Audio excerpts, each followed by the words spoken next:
my word, this hair is rather voluminous today. Hey friends, it's Katie and I'm back with my very first eyeshadow tutorial today. We are going to be having fun with applying green eyeshadow, and I know that for some of you that is scary. As my sister said, that looks great on you, Katie, but if I tried it, I would look like the Wicked Witch of the West. I promise you, you will not look like that. As we head into spring, green is a really fun color to liven up any type of eyeshadow look.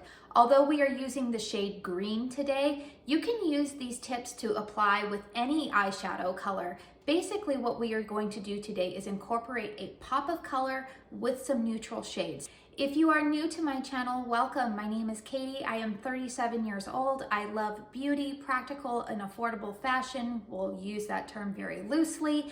And on the weekends, I like to share home fragrance with you. So if that type of content sounds appealing, hit that subscribe button and join our family. Let's get into the tutorial. All right, my face is already done. I already have my foundation and powder and my eyebrows already done, so that way we can just quickly jump into the eyeshadow tutorial.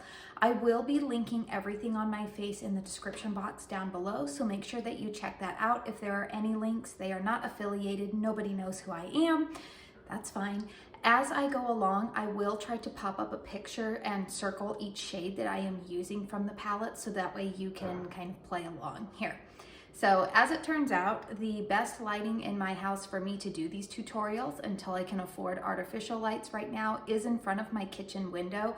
So I am going to apologize right now if you hear the neighbor's dog barking or my refrigerator go off or anything like that. Let's just try to tune it out. The palette I'm going to be using today is the Persona Identity 2 palette, and I'm going to start out by going into the shade Kind. And I'm taking a fluffy brush and I am just going to dust that all over my lid and going up to my brow bone. I like to do this to kind of set my eyeshadow primer. I've already put my MAC paint pot in the shade Soft Ochre on. I actually just ordered another eyeshadow primer to try because this one works for me, but I do hear that for a lot of you it doesn't work. So I've actually just ordered a new hyped up one. Not a new hyped up one, I guess it would be new to me. The next shade that I'm going to go into is the shade Loyal, and I'm going to use this as my transition color. Now, I always go in just a little bit above my crease when I apply my transition shade. A tip that I learned from Lisa J is that wherever you deposit your brush first is where the most amount of pigment is going to go. For me, I like the most amount of pigment to go on the outer portion of my eye, as my eyes are a little bit more narrow set and I don't want them to look too close together. I mean, there's nothing wrong with our eye shapes. That's just the way God created all of us. But when we are talking about enhancing our natural beauty, there's things that we can do to make us feel just a little bit more confident. So you notice this shade, it tends to be a matte shade, and it's just a little bit darker than my skin tone, but it's not like the super dark shade. Again, I will post that up in a picture above so that way you can kind of follow along to see what shade I am using. Also notice where I am holding the ferrule of the brush. If you go up here, you're going to be pushing too hard and you're going to be depositing way too much. So what you want to do is you want to hold it closer to the end, and that way you're applying it a little bit lighter. Also notice the tip on this. I hope it focuses. The tip on this is very fluffy and out. It's a little bit bigger. So that is what I have used for my transition shade. Also notice that I do not go out further than this angle from my nose to the edge of my brow. If I go down here too much, it's going to droop my eyes down. So I want to stay up here. All right, the next shade I'm going to go into is we are going to find some color here. And I am going to go into the shade Driven, which is a beautiful emerald green.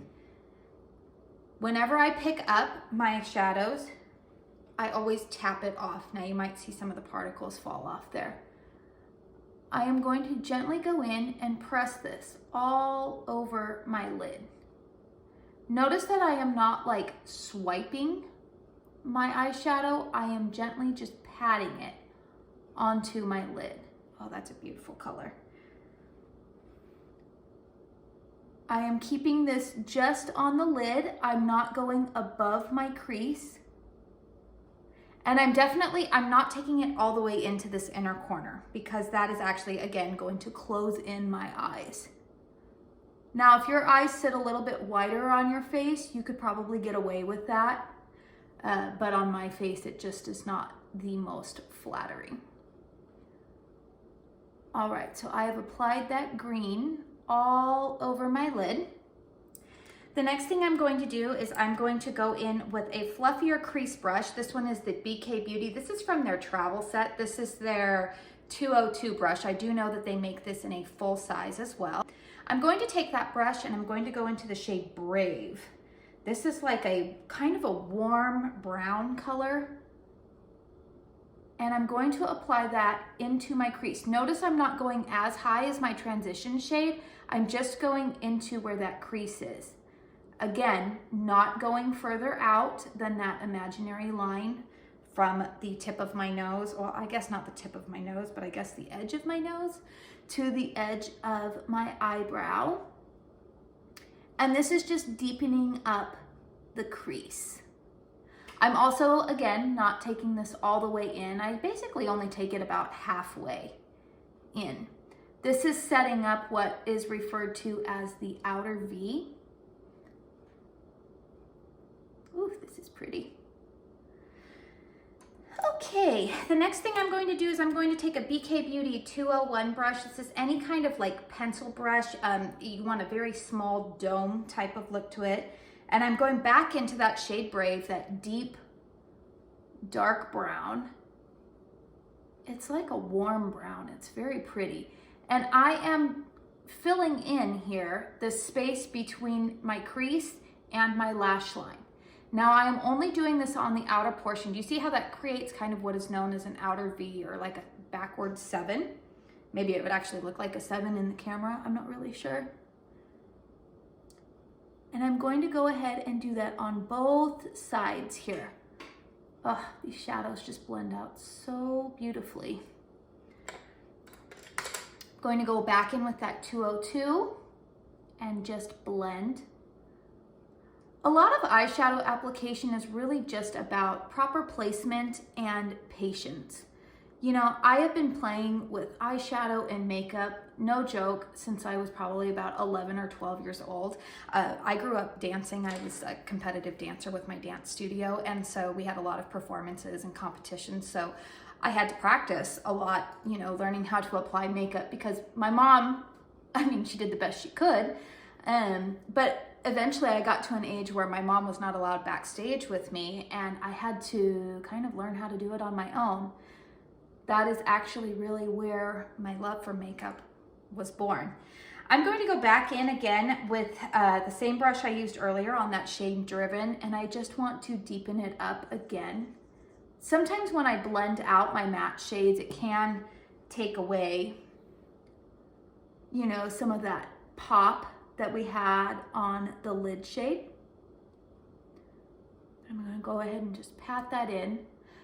Okay, now I am going to go into the other Persona palette. So this was the Persona Identity 2.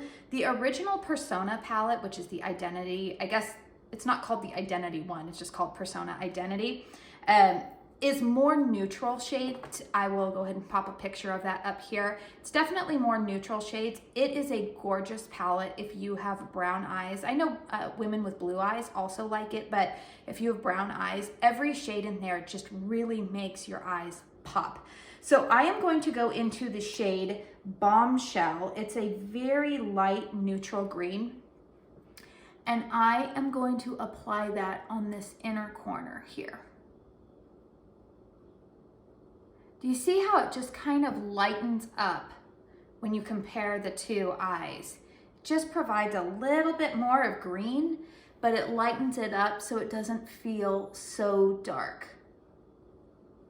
I know some women would not feel very comfortable wearing a dark color like this to work, or I don't know, wherever you're going in your everyday life. For me, that would probably be a play date or the grocery store or picking up my kids from school.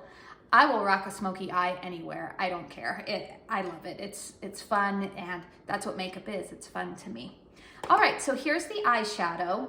I think we're done with that.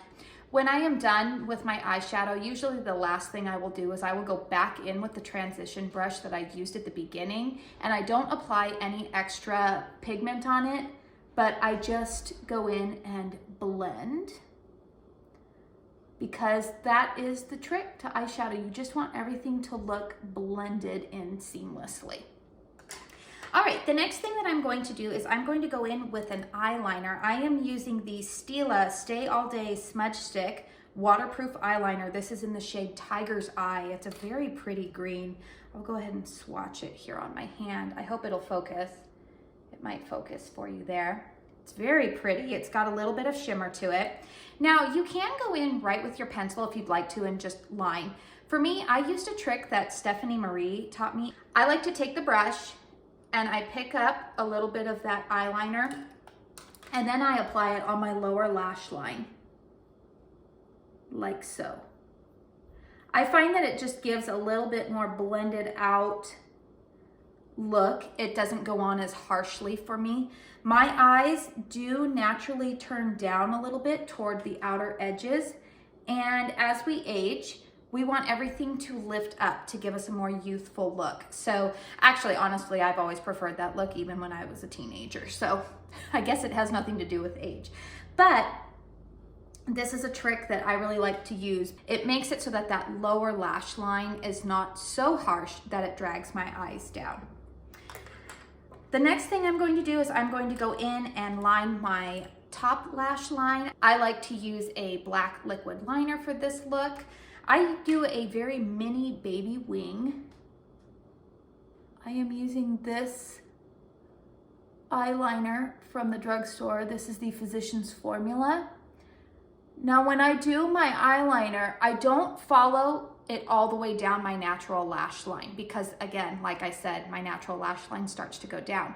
So when I start to see my lash line start to go down, I actually take the eyeliner straight out. So I'm going to try to get that on camera here for you. I take it straight out instead of down.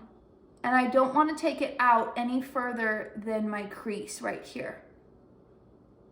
So I suppose this would be called a baby wing. This is a nice eyeliner. You know, I guess it's nothing really to write home about, but it doesn't run and it stays on me all day, which is really all I ask an eyeliner to do for me.